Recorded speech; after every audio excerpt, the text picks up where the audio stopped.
সবার প্রতি আন্তরিক কৃতজ্ঞতা। খুবই এক্সপেক্টেড একটা ম্যাচ হয়েছে। ফরচুন বরিশাল এবারের বিপিএল এ ফাইনাল খেলবে এরকম ধারণা সবার শুরু থেকেই ছিল।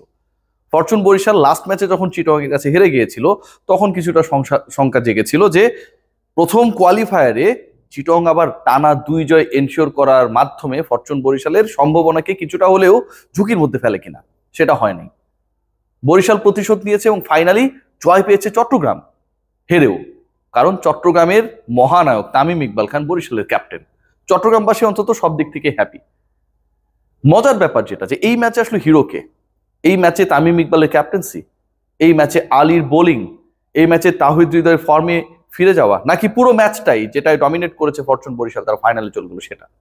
আমার কাছে আজকের ম্যাচের সবচেয়ে বড় আলোচিত প্রেক্ষাপট, সবচেয়ে আলোচিত ক্যারেক্টার মনে হয়েছে শামীম পাটোয়ারি। আপনারা যারা খেলাটা দেখেছেন আপনারা নিশ্চয়ই দেখেছিলেন এবং একটা সময় এক্সপেক্ট করছিলেন যে চট্টগ্রাম যেভাবে ব্যাট করতে নামলো, শুরুতে আবার ফিরে আসা কাইল মায়ার্স যেভাবে দাপুটে বোলিং করলেন, আলী যেভাবে দাপুটে বল করছিলেন, একটা সময়ে মনে হচ্ছিল যে এই দলটা হয়তো 100 করতে পারবে না। 34 রানে নেই 4 উইকেট।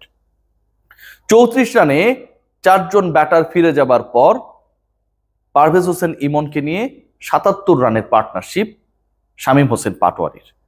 তিনি কতটা আগ্রাসী ছিলেন, কতটা স্রোতের বিপরীতে ছিলেন সেটা বোঝানোর জন্য পারভেজ ইমনের ইনিংসটা আমি একটু ডেসক্রাইব করতে চাই। 36 বলে 36, 100 স্ট্রাইক রেটে ব্যাট করেছে, কোনোভাবে টি-20 সুলভ না। সময়ের দাবি মেনে পারভেজ ইমন হয়তো তার খোলস থেকে বের হন নাই, মানলাম।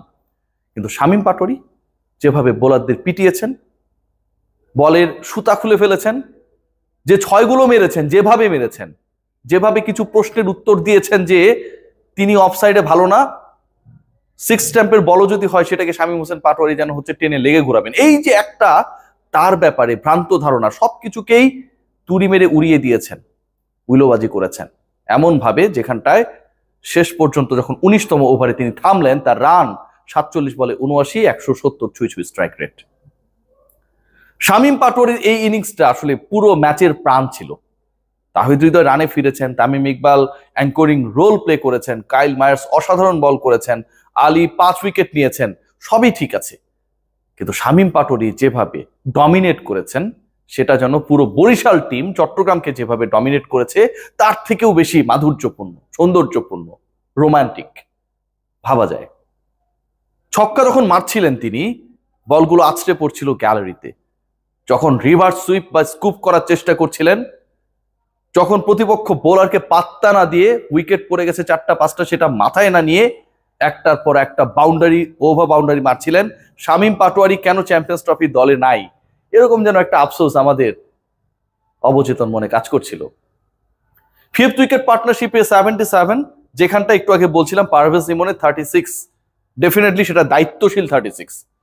বা 6th উইকেট পার্টনারশিপে তার পার্টনার হয়ে এলেন সৈয়দ খালেদ আহমেদ। 32 রানে পার্টনারশিপে খালেদের অবদান 1, বাকি রানগুলো করেছেন শামীম হোসেন পাটোয়ারি।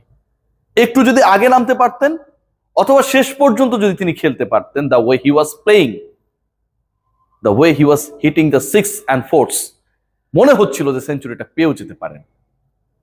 চট্টগ্রামের পুরো ব্যাটিং ইনিংসে এবং বরিশালের পুরো বোলিং ইনিংসে সবচেয়ে বড় ক্লাইম্যাক্স, সবচেয়ে বড় ক্যারেক্টার হয়ে গিয়েছিলেন শামীম হোসেন পাটোয়ারি, চাঁদপুরের পোলা।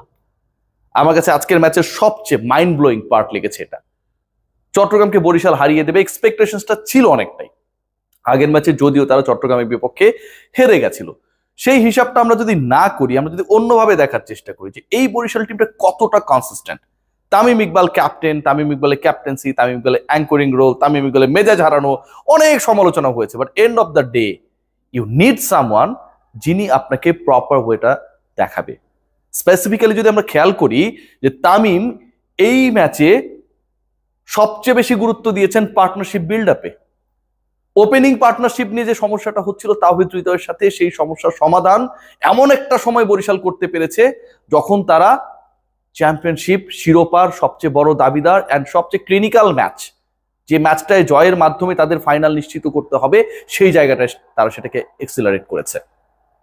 আমরা যদি খেয়াল করে দেখি যে এই দলটার ডেপথের জায়গা, ভারসাম্যের জায়গায় কতটা তামিম ইকবালের মস্তিষ্ক এবং একই সাথে ওনার যারা মিজানুর রহমান, ফরচুন গ্রুপ, তাদের দেয়া স্বাধীনতা কাজে লেগেছে। মিজান সাহেবকে কোনো কিছু জিজ্ঞেস করা হলে টুকটাক আমার সাথে কথা বলে যে তামিম ভাই জানে। এই যে একটা স্বাধীনতা, তামিম ভাই এমন ভাবে জানে এবং এমন ভাবে পারছেন, যেটাও যেন এবারে বিপিএল এ সবার জন্য অনুকরণীয়। আমি জাস্ট একটা ছোট এক্সাম্পল দিব। রংপুর যে ম্যাচটা হেরে গেছে, আপনারা যদি খেয়াল করে দেখেন, যেই ম্যাচে আসলে এক্সপেক্টেড কি বলবো উইনার হওয়ার কথা ছিল রংপুরের, সেই ম্যাচে শেষ পর্যন্ত রংপুর যখন পারলো না, খুলনা যখন ডমিনেট করে 9 উইকেটে তাদেরকে হারিয়ে দিল। সবচেয়ে বড় প্রশ্ন কিন্তু ছিল 11 সিলেকশন নিয়ে, যে 3জন নতুন ক্রিকেটারকে খেলানো হয়েছে, ভিন্সকে খেলানো হয়েছে আন্দ্রু রাসেলকে। এই যে ক্রিকেটারদেরকে উড়িয়ে এনে আগের রাতে তারা খেলেছেন, ভোরবেলা ঢাকায় নেমেছেন, রেস্ট প্রপারলি পেয়েছেন কিনা সেটা নিয়ে সন্দেহ, এবং তারা নেমে পড়েছেন খেলতে। সেই জায়গায় ইফতিকারের মতো একজন ক্রিকেটারকে ড্রপ করা হয়েছে। তাদের দলের জন্য সবচেয়ে বড় সেটব্যাকটা ছিল 11টা কিভাবে তিনি করবেন, রংপুর রাইডার্স কিভাবে করবে। তামিম ইকবাল খান তিনি এমন ভাবে দলটা পরিচালনা করেছেন। একটা সময় গিয়ে যদি আমরা খেয়াল করি যে ডেভিড মালান তিনি বৈশা ছিলেন, যখন তিনি সুযোগ পেলেন তিনি রান করা শুরু করে দিলেন। একটা সময় এসে শুরুর দিকটায় আমরা যদি খেয়াল করে দেখি, কাইল মায়ার্স তিনি অপারেট করছিলেন, দলকে জেতানোর ক্ষেত্রে বড় রোল প্লে করছিলেন, আবার মাঝখানে উড়ে গেলেন, আবার এলেন, খেললেন। তামিম ইকবাল যেন পার্সোনাল সম্পর্কটাকে কাজে লাগিয়ে পুরো বরিশাল দলটাকে কিভাবে সামনে ফাইনালের দিকে এগিয়ে নিয়ে যাওয়া যায় সেই কাজটা করেছেন। ফরচুন বরিশাল, আমরা বিপিএল এ ফ্র্যাঞ্চাইজি বলতে বুঝি কি? বুঝি হচ্ছে ঢাকা ডায়নামাইটস একটা সময়, কুমিল্লা ভিক্টোরিয়ান্স, চিরং কিংস ব্যাক করেছে এবার, একসময় খুলনা টাইটান্স ছিল। বাট বরিশাল যে একটা বড় ব্র্যান্ড হতে পারে, নানা নামে নানা সময় বরিশালের দল এখানটা এসছে গেছে, সেটা যেন তামিম ইকবাল খান প্রুভ করে দিয়েছেন। দলে শুধুমাত্র 4 ছক্কা মারার ক্রিকেটার থাকাটা গুরুত্বপূর্ণ না, এমন কিছু জিনিস এনশিওর করাটা গুরুত্বপূর্ণ, যেখানটায় ওই পুরো দলটা যদি অনেকগুলো পুঁথি হয়, সেই মালাটা যেন প্রপারলি গাঁথা যায়। মিস্টার খান সেই কাজটা করেছেন। আজকের ম্যাচে আমার কাছে মনে হয় ফাইনালের আগে সবচেয়ে গুরুত্বপূর্ণ ব্যাপার ছিল, যেটা রংপুর করতে পারেনি, নতুন ক্রিকেটার যারা এসেছে তারা পারফর্ম করতে পারেনি, কিন্তু মায়ার্স মাঝখানে উড়ে গিয়ে আবার ফিরে এসে পারফর্ম করতে পেরেছেন, এটা স্বস্তির জায়গা। আলী 5 উইকেট নিয়েছেন, বোলিং ডিপার্টমেন্ট নিয়ে অস্বস্তি কেটে গেছে। যখন 13তম 14তম ওভারে 2জন বোলারকে নতুন করে আনা হলো, প্রথম ওভার তারা করতে এসেছিলেন, একবার রিশাদ এবং পরে তানভীর, এই 2জন বোলার এসে টানা 2 ওভারে 2 রান মাত্র দিয়েছিলেন। স্ট্রাইকে শামীম পাটোয়ারি তখনও ছিলেন। এটা পুরো দলের জন্য অনেক বেশি মোটিভেশনাল ছিল। তাওহিদ হৃদয়ের ফর্ম নিয়ে অনেক আলোচনা হচ্ছিল। আসলে প্রথম 50 তিনি পেয়েছেন এমন একটা সময় যখন আর মাত্র একটা ম্যাচ বাকি তাদের ফাইনালটা, এবং তারপরে বাংলাদেশ দল উড়াল দিবে চ্যাম্পিয়ন্স ট্রফি খেলতে। এবং তাওহিদ হৃদয়কে এত ম্যাচে ব্যর্থতার পরেও তার উপর যে ভরসা রেখেছে টিম ম্যানেজমেন্ট, ক্যাপ্টেন, পুরো ব্যাপারটা আমার কাছে মনে হয় যে অনেক অনেক বেশি ইম্পর্টেন্ট ছিল, ইউজফুল ছিল ক্রিকেটারদেরকে ফর্মে ফেরাতে বিফোর দ্য ফাইনাল, এবং বাংলাদেশের চ্যাম্পিয়ন্স ট্রফির প্রিপারেশনের ক্ষেত্রে যারা আসলে গুরুত্বপূর্ণ তাদের সেই প্রিপারেশনটা এনশিওর করার। আজকের ম্যাচে বরিশাল জিতেছে, ফাইনালে গেছে, চট্টগ্রামের এখন একটা সুযোগ রয়েছে, এবং সেই সুযোগটায় তারা খুলনা টাইগার্সের মুখোমুখি হবে, যেই খুলনা টাইগার সত্যি সত্যি যেন এখন বাঘে পরিণত হয়েছে। কিন্তু এই ম্যাচে আমার কাছে রিয়েল হিরো তামিম না, আলী না, এই ম্যাচে আমার কাছে রিয়েল হিরো তাওহিদ হৃদয় না, একজনই, শামীম হোসেন পাটোয়ারি। হয়তো পরাজিত দলের ক্রিকেটার, বাট শামীম পাটোয়ারির এখনো সুযোগ রয়েছে। পরের ম্যাচে জয় পেলে ফাইনাল, তারপরে ফাইনালে আরেকবার দেখা হওয়ার সুযোগ থাকবে ফরচুন বরিশালের সাথে। দেখা যাক শেষ পর্যন্ত কি হয়। Good luck for Fortune.